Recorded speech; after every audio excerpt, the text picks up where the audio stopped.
Olá, meu nome é Roberto, esse é o Primeiro Contato, e no vídeo de hoje eu vou falar sobre um novo filme que mais uma vez foi lançado diretamente no serviço de streaming. Você não pode assistir na telona, você não pode ir no cinema, você tem que assistir na Amazon Prime Video, que é o Totally Killer, que aqui foi traduzido com 16 facadas.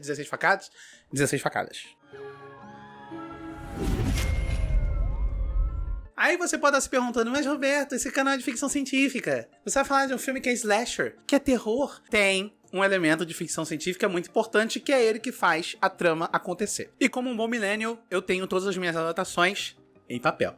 Hora da sinopse.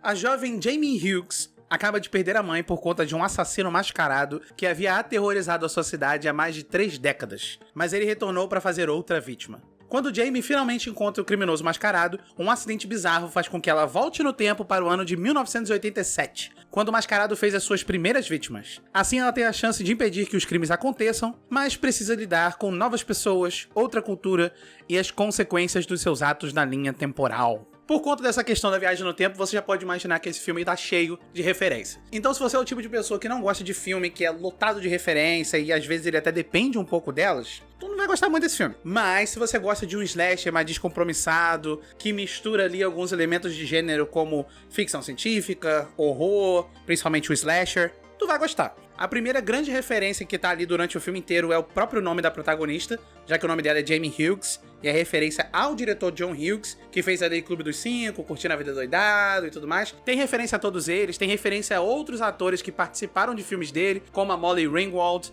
Tem uma hora ali que a mãe da protagonista ela se veste fantasiada de Molly Ringwald porque o filme se passa no Halloween.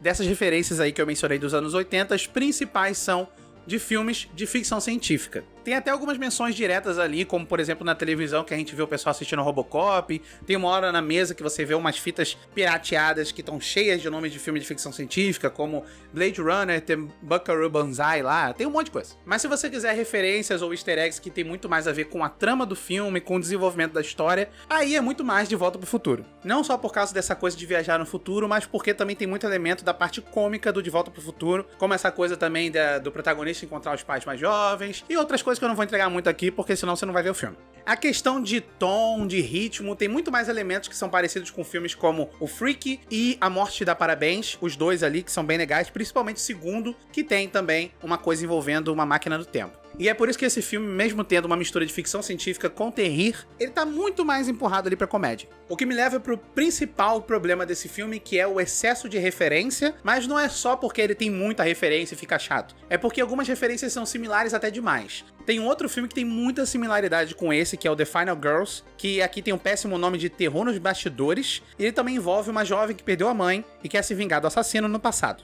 A principal diferença sendo que aqui a ficção científica é muito mais forte. Tem a viagem no tempo, que usa uma máquina e várias baboseiras tecnológicas, mas ainda assim é muito parecido.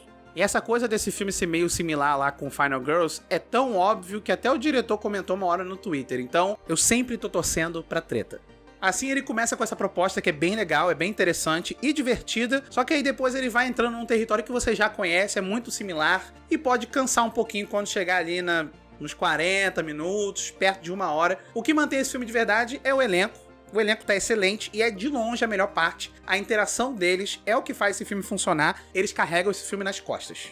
A Kiernan Shipka, ela tá ótima, como ela sempre tá. Ela tem muito carisma e a interação dela com o resto do elenco tá ótima. Outra pessoa que aparece rapidamente, faz uma ponta ali, é o Randall Park, que é um ator comediante que eu adoro. Então assim, ele aparece por, sei lá, menos de 5 minutos, mas eu adoro ele. Se você viu Julie and the Phantoms, o Charlie Gillespie tá nesse filme e ele tira a camisa, e é uma das cenas mais gloriosas do ano. A maior tristeza nessa questão do elenco é que muitas pessoas que participam ali dos coadjuvantes, ou que interagem principalmente com ela, ou são suspeitos desse mistério aí grandioso. Mesmo assim, alguns desses personagens são apresentados e desaparecem. Eles simplesmente são esquecidos pela trama porque eles param de ter um propósito. Mas ainda assim, como a grande graça tinha sido a interação entre eles e a comédia, eles não precisavam ter tanto assim um propósito narrativo, eles poderiam simplesmente ser uma interação extra para criar mais momentos de alívio cômico. Ele tem ficção científica, ele tem slasher, ele tem comédia, ele mistura vários gêneros e tem uma abordagem muito mais despretensiosa da narrativa. Tem umas horas ali que eles querem usar uns termos de ficção científica ou até uns termos físicos gerais e não faz sentido nenhum.